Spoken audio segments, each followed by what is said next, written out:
Hi, my name is Neeraj. I'm the founder of Mara Games. Today, I want to talk about why we are using machine learning in almost every esports project and techniques like reinforcement and imitation learning. So, let me quickly tell what is machine learning. Machine learning is a self learning process, it enables software application to become more accurate in predicting results without being programmed.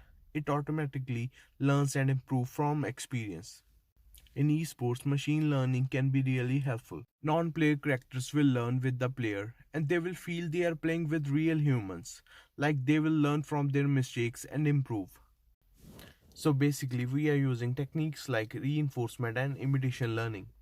In reinforcement learning, the non player character or NPC receives rewards by performing correctly and get penalties for performing incorrectly. And also, NPC learns without intervention from a human. Second technique we are using is imitation learning. In imitation learning, a specialist demonstrates how to solve the task, and machine can also interact with the environment but cannot obtain the reward. We have used this technique where it was hard to define the reward.